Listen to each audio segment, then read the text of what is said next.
Hello दोस्तों, हम लोग न्यूज़पेपर एनालिसिस 31 अगस्त 2022 का लेके आए हैं। तो आज के न्यूज़पेपर में कोई भी ऐसा आर्टिकल नहीं था जो कि आगे कैरी किया जा सके या फिर उसका पूरा डिटेल्ड वर्जन अभी आ गया हो। और कल का हम लोगों ने न्यूज़पेपर एनालिसिस नहीं किया था, तो जो कल वाली चीज़ें हैं वो आज के वीडियो में मेन उन्हीं का है। तो ये चार चीज़ हैं। एक तो फ्रीबी पॉलिटिक्स को लेके हम लोग पूरा डिटेल्ड उसको बात करेंगे, क्योंकि उसकी अभी यूपीएससी मेंस जो आपका सितंबर में होने वाला है उसमें आने की संभावना काफ़ी ज़्यादा है।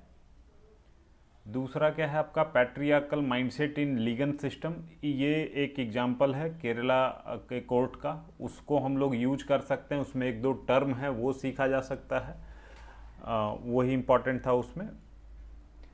तीसरा है हमारा चैलेंज ऑफ सब नेशनल फिजिकल करेक्शन।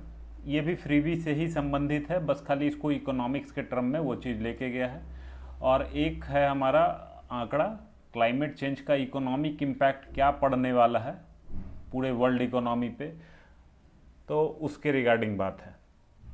तो हम लोग शुरू करते हैं। अपना जो पहला पॉइंट है, जो पहला आर्टिकल है वहाँ से, फ्रीबी पॉलिटिक्स। इन्होंने जो एनालाइज किया है फ्रीबी को, काफ़ी अच्छे तरीके से एनालाइज किया है। इसमें बोल रहे हैं कि फ्रीबी इतना आसान नहीं है इस इशू को समझना या फिर इसको बंद करना या शुरू करना। और इसमें जो रिसेंट में अभी कोर्ट ने क्या बोला है उन सारी चीज़ों को इन्होंने कवर किया और उसके बेसिस पे ये एनालिसिस इन्होंने यहाँ पे दिया है। तो हम लोग इसको डिटेल में देखते हैं। तो इनका जो डिस्कशन स्टार्ट होता है वो इस पॉइंट से शुरू करते हैं कि मेनली जो हमारा डिस्कशन होता है फ्रीबी को लेके, वो इस बेसिस पे होता है कि ये जो है मेरिट गुड है या नॉन मेरिट गुड है। मेरिट गुड मतलब उसमें अगर आप स्पेंड कर रहे हैं, जैसे एजुकेशन हो गया, हेल्थ हो गया, तो इसको जनरली मेरिट गुड के अंदर में लेके रखा जाता है। और उसके अलावा कुछ नॉर्मल एक्सपेंडिचर है, कुछ अगर फ्रीबी के तौर पे मान लीजिए किसी को टीवी दे दिया, मिक्सी दे दिया, ग्राइंडर दे दिया, लैपटॉप दे दिया, तो वो नॉन मेरिट के तौर पे इन जनरल काउंट होता है, जो इकोनॉमिस्ट करते हैं। लेकिन इस क्लासिफिकेशन को करने वाला एक इकोनॉमिस्ट है, वो इकोनॉमी की नज़र से देख रहा है उसको। अगर इसी चीज़ को एक पॉलिटिशियन देखता है और वो ग्राउंड पे है पॉलिटिशियन, तो वो उस नीड को बेहतर समझ रहा है कि क्या उनकी रिसेंट आवश्यकता है। फॉर एग्जाम्पल यहाँ पे एक उदाहरण दिया गया है कि 1982 में mid day meal scheme launch किया गया था तमिलनाडु के द्वारा। एमजीआर जी उस समय पे सीएम रहे थे। तो इनका मेन मकसद था कि न्यूट्रिशन लेवल इंप्रूव करना है बच्चों का। ये एक चीज़, ये बस यही एक ऑब्जेक्टिव लेके इसको स्टार्ट किया गया था। लेकिन इसके बाद में और भी चीज़ इसका फ़ायदा पता चला। जैसे बच्चे जो है स्कूल जो है, बच्चे को स्कूल भेजने लगे पेरेंट्स, बच्चों का स्कूल से ड्रॉप आउट जो है वो काफ़ी कम हो गया। तो ये सारा एडिशनल बेनिफिट यहाँ पे मिलने लग गया। इसके अलावा क्या है, एक तो हो गया मेरिट और नॉन मेरिट वाला। फिर दूसरा क्या है कि मेरिट और नॉन मेरिट में एक बात और है हमारे पास, कि मेरिट आप एक नज़र से देखते हैं, दूसरे नज़र से देखेंगे तो वो उसके लिए भी मेरिट ही एक तरीके से उसका काउंट होगा। फॉर एग्जांपल ग्राइंडर अगर दिया जा रहा है, अगर किसी हाउस होल्ड में ग्राइंडर दे करके किसी का टाइम सेव किया जा रहा है, किसी के अगर वुमेन जनरली उसको ग्राइंड करने में पत्थर का यूज करती है, काफ़ी ज़्यादा टाइम और इफर्ट जाता है। वो टाइम और इफर्ट बचा के अगर वो फैमिली में यूज कर रही है तो नॉन मेरिट गुड से वो मेरिट गुड में कन्वर्ट हो जा रहा है वो एक्सपेंडिचर। तो कैसे वो मेरिट डिसाइड हो, नॉन मेरिट डिसाइड हो, ये एक क्वेश्चन है जो इस जो रिटन पीस ऑफ आर्टिकल है उसमें ये चीज़ पहली बात बोली गई है। दूसरा क्या है कि मेरिट और good, merit of the good और सर्विस, ये वेरी करता है पर्सन टू पर्सन। जैसे किसी आदमी को, किसी बच्ची को अगर स्कूल में साइकिल दिया जा रहा है तो किसी के लिए ये आवश्यकता हो सकती है, किसी के लिए नहीं हो सकती। फॉर एग्जाम्पल ऐसे पेरेंट्स जिनके पास खुद अपना व्हीकल ओन करते हो, उनके लिए वो साइकिल उतना ज़्यादा ज़रूरी नहीं है। लेकिन आप अगर एक कंडीशन हम लोग देखते हैं जिसमें कि रूरल कनेक्टिविटी पे देखें तो वो काफ़ी ख़राब होता है, जो इन जनरल बहुत ज़्यादा अच्छा नहीं है। तो वहाँ पे साइकिल एक बहुत बड़ा रोल प्ले करता है, क्योंकि साइकिल की वजह से बहुत सारे माँ बाप अपने बच्ची को स्कूल भेजने के लिए तैयार हो जाते हैं। जैसे बिहार में अपना स्कूल की तरफ से साइकिल देने का स्कीम है, तो मुख्यमंत्री बालिका साइकिल योजना इस टाइप से स्कीम चलता है। तो उससे जो है वुमेन इनरोलमेंट एजुकेशन में काफ़ी ज़्यादा बढ़ा है। तो उसको हम अब कहाँ काउंट करें, मेरिट में कि नॉन मेरिट में? इसके अलावा एडिशनल बेनिफिट और भी आपको फ्यूचर में मिल सकता है उससे। उसका सबसे बढ़िया एग्जांपल आपका मिड डे मील था, जो कि स्टार्ट हुआ कि न्यूट्रिशन लेवल शुरू करना है, बेहतर करना है। एडिशनल बेनिफिट बाद में ये पता चला कि बच्चों का ड्रॉप आउट रेट स्कूल से वो कम हो गया है, स्कूल से अब कम बच्चे स्कूल छोड़ रहे हैं। तो ये वाला चीज़ हो गया कि मेरिट और नॉन मेरिट डिसाइड कौन करे, पहली बात इन्होंने ये बोला है। दूसरा बात कि जो कोर्ट ने अभी सुप्रीम कोर्ट ने इंटरवेन किया इस चैलेंज को देखते हुए कि फ्रीबी पॉलिटिक्स के अगेंस्ट में, तो इंटरवेंशन जब किया गया तो जनरली उम्मीद ये की जा रही थी कि जो करंट बेंच है वही इसको डिसाइड कर देगा, लेकिन ऐसा हुआ नहीं। ये मैटर रेफर कर दिया गया 3 जज बेंच को। तो ये 3 जज बेंच को जब रेफर किया, उसमें 4 क्वेश्चन पे जनरली उनको डिस्कस करने के लिए वो ग्राउंड दिया गया है, जैसे कि जुडिशियल इंटरवेंशन इसमें होना चाहिए कि नहीं होना चाहिए, पहला क्वेश्चन ये है। दूसरा, अगर हम लोग इसको एग्जामिन करते हैं तो इसको जो एग्जामिनेशन पैनल जो होगी, जो इसको एग्जामिन करेगी, उस पैनल का कंपोजिशन क्या होगा, कौन कौन से लोग शामिल होंगे, पॉलिटिशियन होंगे, इकोनॉमिस्ट होंगे, कौन होंगे। फिर तीसरा कि कोर्ट क्या इसके रिगार्डिंग कुछ इन्फोर्सेबल ऑर्डर पास कर सकती है कि हाँ इतना ही इन्फोर्स किया जाएगा, उसके हिसाब से इसको ऑर्डर पास कर दिया जाए। तो ये कोर्ट के पास कहीं ये एक्स्ट्रा जुडिशियल तो नहीं चीज़ होगा, या फिर ये जुडिशियल ओवर रीच के अंतर्गत तो नहीं आ जाएगा। चौथा क्वेश्चन ये कि इसी के रिगार्डिंग एक केस आया था, S Subramaniam Balaji versus state of Tamil Nadu case. तो इस केस को रिकंसिडर करने की ज़रूरत है क्या? तो ये 4 क्वेश्चन के साथ में 3 जज बेंच को रेफर किया गया ये चीज़। तो जो इमीडिएट सवाल उठता है कि उस केस में क्या था, S Subramaniam Balaji versus state of Tamil Nadu case, इसमें ये चीज़ बोला गया था कि अगर किसी चीज़ को डिलीवर करना है तो उसके लिए स्टेट जो है बेस्ट अथॉरिटी है कि वो किस तरीके से डिलीवर करना चाह रही है। वो डीबीटी करना चाह रही है, या फिर उसको स्किल देना चाह रही है, या फिर डायरेक्टली वो गुड ही प्रोवाइड कर देना चाह रही है। तो वो उनके ऊपर डिपेंड करना चाहिए। स्टेट उनको ज़्यादा बेहतर ग्राउंड का पता है, और इसमें कोर्ट का रोल काफ़ी लिमिटेड है कि किस तरीके से कोई सर्विस अगर उनको, ठीक है, उनका ऑब्जेक्टिव एक डिफाइन किया गया कि आप वेलफेयर स्टेट की तरह काम करेंगे, लेकिन वेलफेयर किस तरीके से, इसके लिए उनको फ्रीडम दिया गया है। नेक्स्ट जो बात इसमें बोला गया कि जो एक समय पे लग्जरी आइटम माना जाता था, फॉर एग्जांपल कलर टीवी, वो अभी एक नेसेसिटी के तौर पे देखा जा सकता है। जैसे कलर टीवी, या अगर टीवी की एग्जांपल हम लोग देखते हैं तो इसको एक टाइम पे लग्जरी की तरह देख रहे थे, लेकिन अभी क्या है, ये नेसेसिटी बन चुका है, जिसमें क्या है कि गवर्नमेंट भी अपने साइड से अगर कुछ इन्फॉर्मेशन पब्लिक तक पहुंचाना है तो उसके लिए मीडिया का यूज करना जरूरी है। तो इससे ये कनेक्ट करने में बेहतर होगा। दूसरा क्या है कि जो सोशल रिलेशनशिप है, जो फैमिली के अंदर रिलेशनशिप है, उसमें वो बेहतर रोल प्ले करेगा, उससे पूरी फैमिली का ग्रोथ बेहतर होगा। तो वो एज ए नेसेसिटी के तौर पे अभी सामने आ रहा है। तो इस केस में यही 2 चीज़ बोला गया था। अब इसको रिकंसिडर करने के लिए ही इस 3 जज जो बेंच है उनको ये मैटर रेफर किया गया है।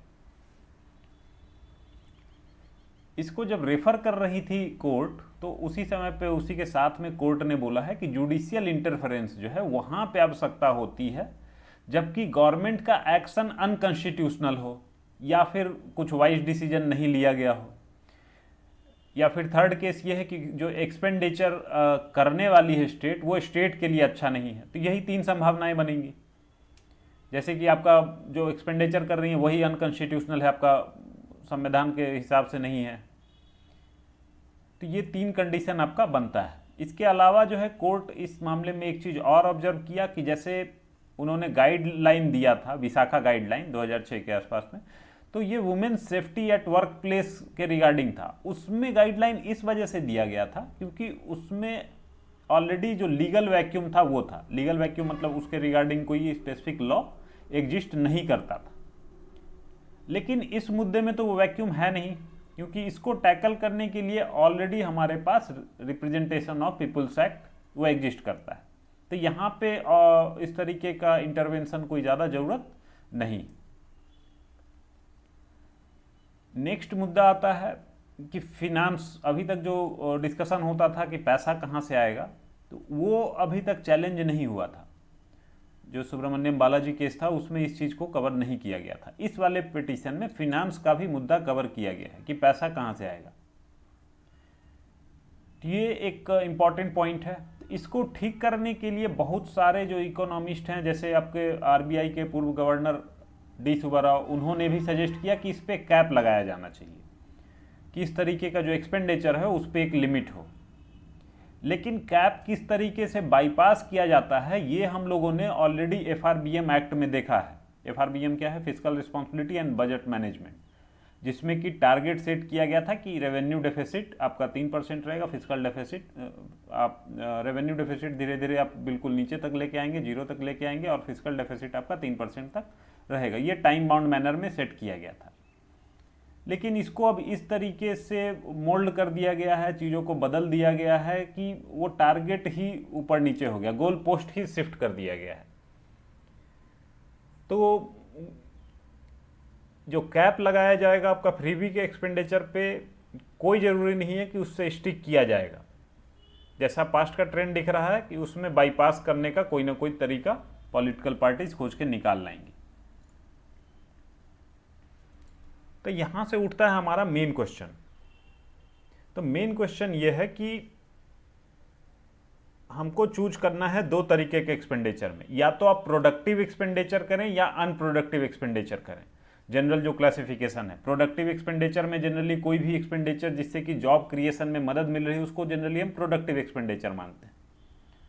और अनप्रोडक्टिव एक्सपेंडिचर जो डायरेक्टली आप एज ए फ्रीबी देते हैं उसको अनप्रोडक्टिव इन जनरल माना गया है। लेकिन ये जो क्वेश्चन हमारा अराइज हो रहा है उसमें हम लोग को एक चीज़ कंसीडर करते हुए चलना होगा कि जनरली जो फ्रीबी ऑफर किया जाता है वो उस आबादी को किया जाता है जो कि हमारा प्रोडक्टिव एक्सपेंडिचर से जॉब जो हमारा जॉब जनरेट हुआ है उसका फ़ायदा वो नहीं उठा पा रहे हैं। जैसे जो भी जॉब क्रिएट हुआ उसमें चाहिए आदमी पढ़ा लिखा, उसका स्किल सेट अच्छा हो, उस तरीके का नॉलेज हो, कम्युनिकेशन स्किल हो, तो वो सारी चीज़ हो तभी वो उसका फ़ायदा उठा सकता है। अब मान लीजिए जिसको वो प्रोडक्टिव एक्सपेंडिचर का फ़ायदा नहीं मिला, अब वो आदमी क्या करेगा? तो उस कंडीशन के लिए बोला गया है कि फ्रीबी उसको ऑफर किया जाए।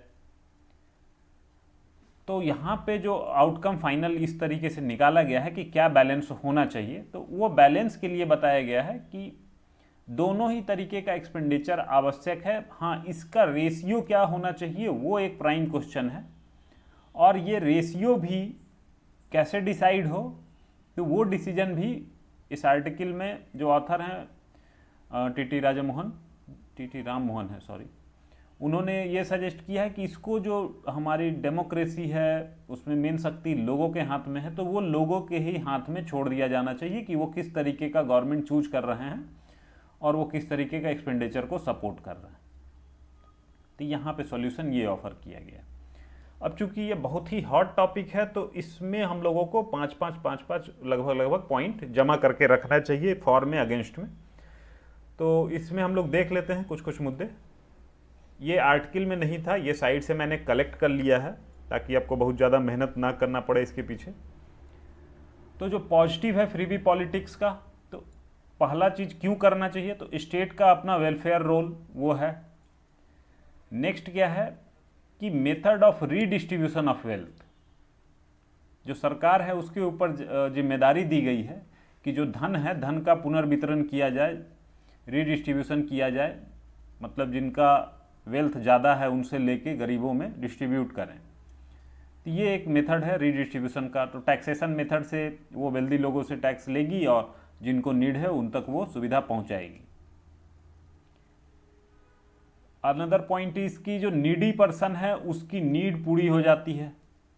जैसे मान लीजिए कोई अगर वाशरमैन है, उसके लिए आयरन का बहुत ही ज़्यादा आवश्यकता है, अगर उसको एक आयरन एज ए फ्री भी दे दिया जाता है प्रेस, तो बहुत ही ज़्यादा उससे बेनिफिट हो सकता है, उसको वो पूरा लाइवलीहुड अपना बना सकता है वहाँ से। नेक्स्ट क्या है कि डायरेक्टिव प्रिंसिपल जो है हमारा, उसके अंतर्गत में स्टेट के ऊपर जवाबदेही दी गई है कि आप जो है एज ए वेलफेयर स्टेट ये सारी चीज़ें उनको जनता को प्रोवाइड करेंगे। तो उस जवाबदेही के अंतर्गत में भी ये फ्रीबी पॉलिटिक्स उनका पॉजिटिव रोल के तरह पे दिखेगा।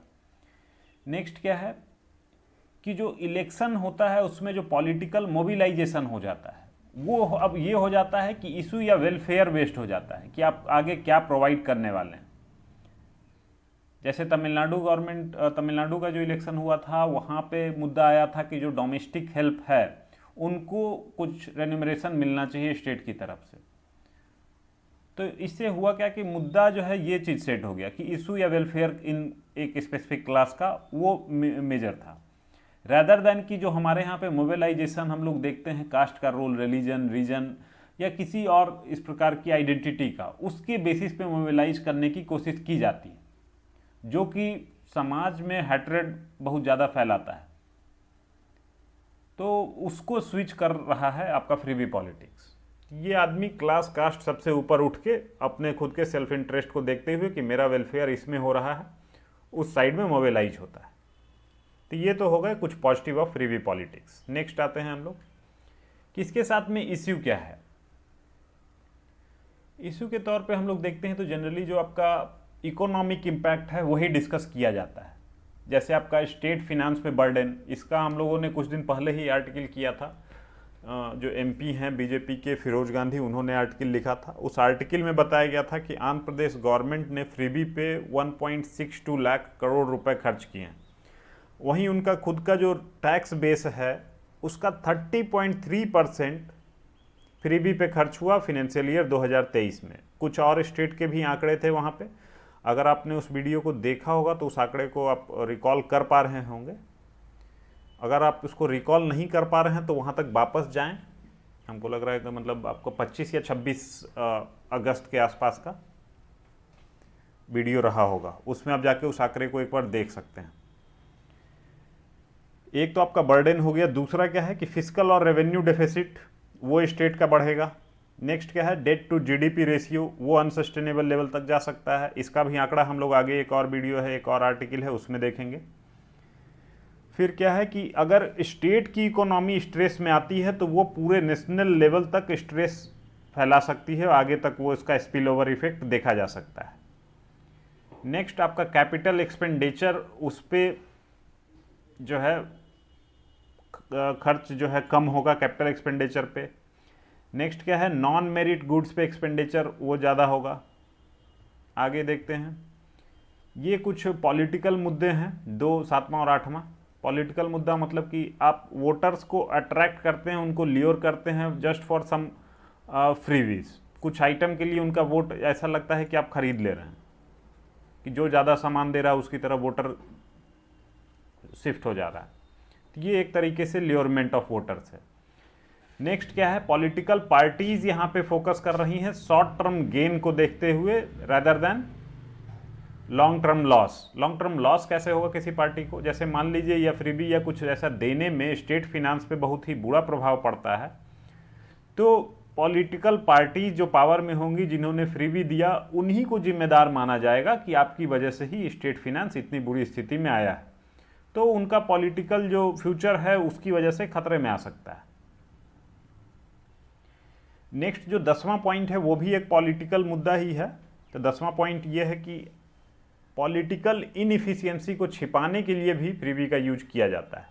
जैसे किसी एंड पे, अगर मान लीजिए फॉरेन पॉलिसी के एंड पे अगर किसी देश की जो कंट्री है वो फेल कर रही है या इकोनॉमिक लेवल पे फेल हो रही है, तो इस कंडीशन को छिपाने के लिए अगर कुछ एज ए फ्रीबी ऑफर कर दिया जाता है तो पूरा मुद्दा ही चेंज हो जाता है। कि उस इनएफिशिएंसी पे बात ना करके आदमी सीधे बात अपने फ्रीबी जो उसको पर्सनल फ़ायदा मिल रहा है उस पर बात करने लग जाता है। तो पॉलिटिकल इनएफिशिएंसी को हाइड करने के लिए भी इसका यूज किया जा सकता है। जो सोशल प्रॉब्लम है उसको देखते हैं हम लोग 9वां और 11वां पॉइंट है। जो 9th नंबर का पॉइंट है वो ये है कि उस सेक्शन में ये डिससेटिस्फैक्शन क्रिएट करता है जिनको कि फ्रीबी का फ़ायदा नहीं मिल रहा है। उनको ऐसा लगता है कि मेरे से टैक्स लेके इनको बांट दिया। तो ये जो है एक रीजन बन सकता है इन फ्यूचर टैक्स इवेजन का भी। Another point is 11th one, उसी से मिलता जुलता है कि ये जो है सोशल कॉन्ट्रैक्ट जो प्रिंसिपल होता है उसको कमजोर करता है। तो सोशल कॉन्ट्रैक्ट क्या होता है? सोशल कॉन्ट्रैक्ट में गवर्नमेंट और सिटीजन के बीच में एक अनसेड कॉन्ट्रैक्ट है जिसके तहत में कुछ अधिकार जो हैं जो सिटीजन्स हैं वो अपना सरेंडर करते हैं। उसके बेसिस पे जो गवर्नमेंट है वो प्रॉमिस करती है सिटीजन को कि हम आपको सेफ्टी सिक्योरिटी और जो गवर्नेंस है वो बेहतर प्रोवाइड कराएंगे। तो इस कंडीशन में जो इसका बेसिस है वो है ट्रस्ट। वो ट्रस्ट ही इसकी वजह से हिलता है जिससे कि सोशल कॉन्ट्रैक्ट प्रिंसिपल जो है आपका कमज़ोर यहाँ पे होता है। तो इस वाले आर्टिकल में इतना है। अगर इसके बाद में अगर आपको कंक्लूजन के तौर पे लिखना हो तो कंक्लूजन आप इसके पहले जो आर्टिकल बताया गया कि balance between productive and unproductive expenditure वो आप लेके आ सकते हैं यहाँ पे। या फिर जो हम लोगों ने उस दिन देखा था MP फिरोज गांधी जी जो लिखे थे आर्टिकल, उसमें ये चीज़ बोला गया था कि जो आपका एक्सपेंडिचर है आप कहाँ से करेंगे फ्रीबी के लिए उस स्कीम के साथ में ही आप बताएं।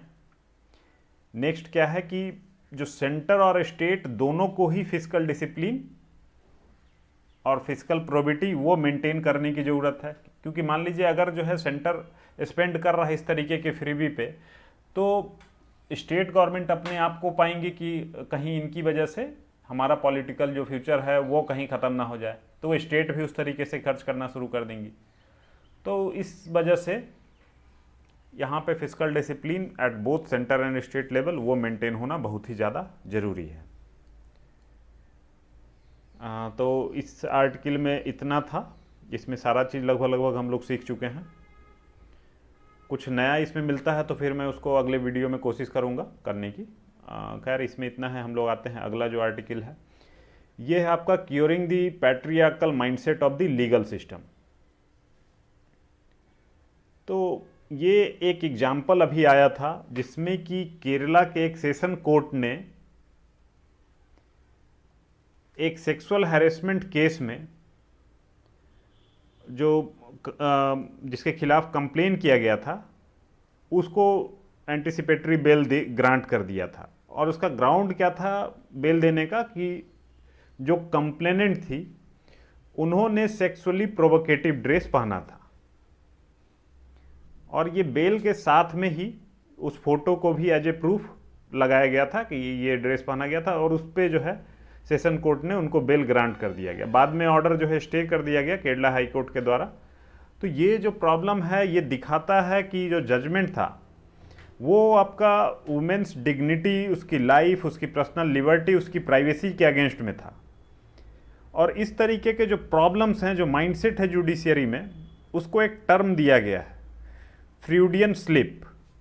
ये साइकोलॉजिकल एक टर्म है। फ्रूडियन स्लिप ये होता है कि आपके स्पीच में, मेमोरी में या एक्शन में कुछ इस तरीके का एरर आता है जो कि आपका जो इंटरनल थॉट है, जो इंटरनल थिंकिंग है और जो आपका अनकॉन्शियस साइड ऑफ ब्रेन है, आपको पता भी नहीं है कि आप उस डायरेक्शन में एक्ट कर रहे हैं, तो उसकी वजह से ये चीज़ होता है। ये जो जैसे फॉर एग्जांपल जैसे सोसाइटी में अगर पैट्रियार्की प्रिवेल कर रही है तो वो आपके दिमाग में धीरे धीरे वो इन कर चुकी है कि ऐसा दिस इज द नॉर्मल।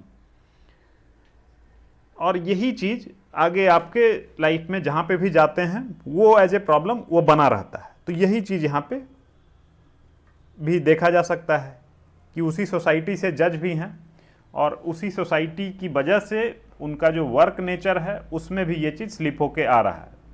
तो इसको टर्म है फ्रूडियन स्लिप। तो ये टर्म आप लोग ध्यान में रख सकते हैं। इस पूरे एग्जाम्पल को आप लोग ऐसे में बहुत अच्छे तरीके से यूज कर सकते हैं कि कैसे आपका society her aspect of the life को इम्पैक्ट करता है, आपके वर्किंग को, आपके प्रोफेशन को, हर चीज़ में उस चीज़ का प्रभाव देखा जा सकता है। आगे इसी आर्टिकल में आगे है कुछ बात कि जैसे जो वुमेन हैं उनके लिए स्ट्रगल काफ़ी ज़्यादा हार्ड हो जाता है, क्योंकि उनके लिए कोर्ट रीच करना ज़्यादा प्रॉब्लमेटिक हो जाता है, स्पेशली इन द सिचुएशन अगर वो फिनेंशियली और इकोनॉमिकली आपका जो सोशली इंडिपेंडेंट ना हो। अगर किसी पे डिपेंडेंट हो तो उनके लिए काफ़ी ज़्यादा मुश्किल है। फिर नेक्स्ट क्या है कि जो वुमेन का रिप्रेजेंटेशन है जुडिशरी में वो बहुत ही कम है। इसके ऊपर भी हम लोगों ने पास्ट में आंकड़ा देखा है। रिसेंट जो इस आर्टिकल में आंकड़ा दिया गया था वो ये था कि सुप्रीम कोर्ट ने अभी तक मात्र 11 वुमेन जजेस देखे हैं सिंस इट्स इंसेप्शन। तो ये कंडीशन दिखाता है काफ़ी ज़्यादा खराब रिप्रेजेंटेशन है वुमेन का जुडिशरी में। अगर इसको ठीक करना है, रेमेडियल मेजर के तौर पे भी इस आर्टिकल में कुछ सजेशन दिया गया है कि आप फेमिनिस्ट ज्यूरिस्प्रूडेंस इसको आप लॉ स्टूडेंट के करिकुलम में ऐड करें, क्योंकि वहीं पे वो चीज़ को सीखे कि वो फेमिनिस्ट माइंडसेट से थोड़ा उस डायरेक्शन में भी एक वे ऑफ थिंकिंग उसके पास होना चाहिए। नेक्स्ट क्या है कि जो लीगल प्रैक्टिशनर्स और जुडिशियल ऑफिसर्स, ये तो अब लॉ स्टूडेंट्स हैं नहीं, तो जो बाहर निकल चुके हैं एकेडमी से, उनको सेंसिटाइज करने की ज़रूरत है in the direction of feminist jurisprudence. तो ये दो सजेशन इस आर्टिकल में यही एज ए सजेशन यहाँ पे ऑफर किया गया है। तो इसमें जो इम्पॉर्टेंट था वो एक टर्म फ्रॉइडियन स्लिप और जो इंसिडेंट है उसको हम लोग ध्यान में रख सकते हैं कि कैसे सोसाइटी इम्पैक्ट करता है। तो उठाने वाली बात हमारे लिए इतनी ही थी इसमें। नेक्स्ट आते हैं चैलेंजेज ऑफ सब नेशनल फिस्कल करेक्शन। सब नेशनल फिस्कल करेक्शन जनरली आपका सेंटर स्टेट में जो आपका फिनेंशियल रिलेशनशिप है उसी को लेके बातचीत की गई है, और मेन मुद्दा यहाँ पे भी अंडरलाइंग जो मुद्दा है वो फ्रीबी ही दिख रहा है। तो मेनली जो सेंटर और स्टेट के बीच में जो फिनेंशियल रिलेशन है उसमें 3 इश्यू ज़्यादातर प्रिवेल करते हैं। पहला तो आपका इशू रिलेटेड टू जीएसटी। तो ये भी आपका जनरली या तो जीएसटी शेयरिंग का क्या फार्मूला हो, किस फार्मूला से शेयर किया जाए, और अभी जो है रिसेंट टाइम में कंपनसेशन जो स्टेट्स को दिया जा रहा था वो भी अभी ख़त्म हो गया है, तो उसके रिगार्डिंग भी एक सेंटर स्टेट के बीच में टसल चलता है। लेकिन इसको डिस्कस करने के लिए एक जीएसटी काउंसिल है जहाँ पे कि बातें होती हैं, बातें की जा सकती हैं। नेक्स्ट मुद्दा है आपका state level expenditure pattern related to welfare scheme of states. तो मेनली ये टारगेट वही कर रहा है कि जो स्टेट लेवल का अपना वेलफेयर स्कीम है, जनरली फ्रीबी को ही टारगेट करना चाह रहा है। नेक्स्ट क्या है conception and implementation of central schemes. बहुत सारे सेंट्रल स्कीम्स बहुत सारे स्टेट गवर्नमेंट के द्वारा डिनाई कर दिया जाता है कि हम इसको इम्प्लीमेंट नहीं करेंगे, इससे ये प्रॉब्लम आएंगी। तो ये सारा जो है प्रॉब्लम इससे क्रिएट होता है। तो रिसेंट जो आपका प्रॉब्लम है, रिसेंट जो आपका डिस्कशन है वो है आपका कि जो पब्लिक एक्सपेंडिचर किया जा रहा है स्टेट के द्वारा वो कितना खर्च किया जाए और किस मद पे खर्च किया जाए, उसकी क्या क्वालिटी हो। तो स्टेट यहाँ पे चाहती हैं कि उनको डिस्क्रिशनरी स्पेंडिंग के लिए ज़्यादा स्पेस मिले, मतलब उनके पास उसका डिस्क्रिशन हो कि वो कहाँ पे खर्च करना चाह रही हैं उस पैसे को।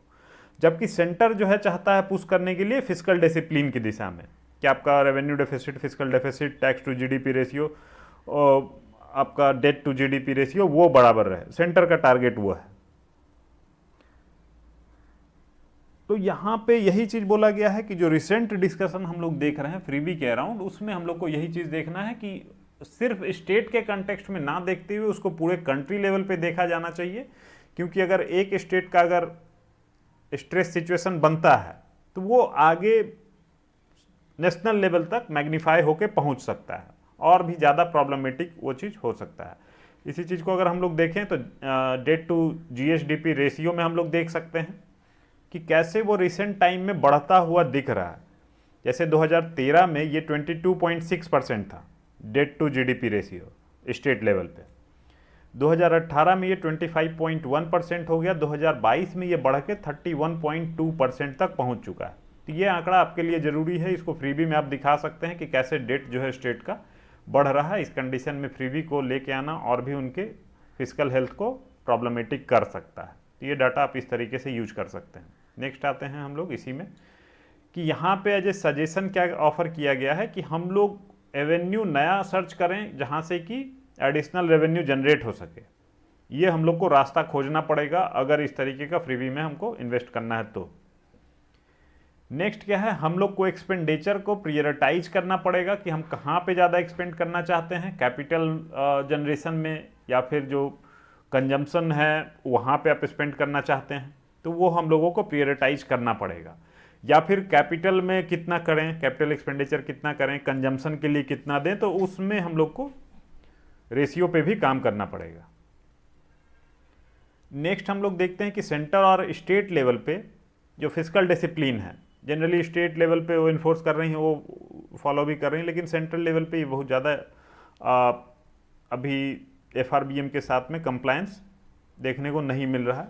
बहुत सारा सिचुएशन है, जैसे कोविड आ गया, फिर आपका वार सिचुएशन है, तो इसमें ऑब्वियस चीज़ है कि थोड़ा बहुत ऊपर नीचे होगा, बट स्टिल इसमें डिसिप्लिन दिखाए जाने की आवश्यकता है। नेक्स्ट जो है ये आपका आंकड़ा है, इसको आप लोग ध्यान में रख सकते हैं, बहुत ही छोटा सा अच्छा सा आंकड़ा है। जैसे कि क्लाइमेट चेंज का इकोनॉमिक इम्पैक्ट क्या पड़ेगा, तो 2050 तक बहुत सारे जो एक रिपोर्ट आया है रिसेंट में, रिपोर्ट का नाम द हिंदू में नहीं दिया था, बाद में अगर नाम पता चलता है तो उसको हम लोग देख लेंगे। तो इस रिपोर्ट के हिसाब से ये बोला गया है कि 2050 तक जो पॉसिबल लॉस ऑफ GDP है, लॉस टू GDP है, ये $5.6 ट्रिलियन इतने का लॉस लगभग पूरे वर्ल्ड के जो लार्जेस्ट इकोनॉमीज हैं उनमें कुछ के ही, तो उतना को ही जोड़ा गया, उसी में 5.6 ट्रिलियन पहुंच गया ये आंकड़ा। सिर्फ USA में बात किया जाए तो 2050 तक ये आंकड़ा $3.7 ट्रिलियन हो सकता है कि आपका क्लाइमेट चेंज की वजह से जो एक्सट्रीम वेदर इवेंट्स होंगे उनकी वजह से जो लॉस होने वाला है वो $3.7 ट्रिलियन होने वाला है। इसको आप रिसेंट टाइम से भी जोड़ के देख सकते हैं, जैसे हीट वेव अभी चल रहा है चाइना में, flood situation, extreme high flood situation चल रहा है पाकिस्तान में। फिर नेक्स्ट लेवल पे देखें तो यूरोप में भी काफ़ी अच्छी स्थिति नहीं है, फेमाइन लाइक सिचुएशन बना हुआ है। तो यहाँ से इस चीज़ को देखा जा सकता है कि बहुत बड़ा ये चीज़ नहीं है, इवन ये आंकड़ा काफ़ी छोटा दिख रहा है जिस तरीके के इवेंट्स हो रहे हैं उसके आगे। आपको अगर आंकड़ा बड़ा दिखाना है तो आप इस तरीके से कंपैरिजन दिखा सकते हैं कि पूरा इंडिया का जो GDP है वो 2.7-2.8 ट्रिलियन के आसपास है, तो उसका ठीक दुगना जो है पूरे वर्ल्ड लेवल पे इसका इकोनॉमिक इम्पैक्ट हो सकता है क्लाइमेट चेंज का 2050 तक। तो आज के आंकड़े में हमारे पास आज का जो न्यूज़पेपर एनालिसिस है, आज का आर्टिकल में ज़्यादा कुछ था नहीं, कल का ही जो मेनली आइटम्स था तो उसको हम लोगों ने यहाँ पे कवर कर लिया है। इसका अगर आपको PPT चाहिए तो हमारा टेलीग्राम चैनल है, उसका लिंक इस वीडियो के डिस्क्रिप्शन में है, आप वहाँ पे जाके हमारा टेलीग्राम चैनल ज्वाइन कर सकते हैं, वहाँ पे आपको इसकी PPT हर दिन उपलब्ध करा दी जाती है। तो आज के आर्टिकल में हमारे पास इतना ही है। We have for today, all we have for today. Thank you for watching our video.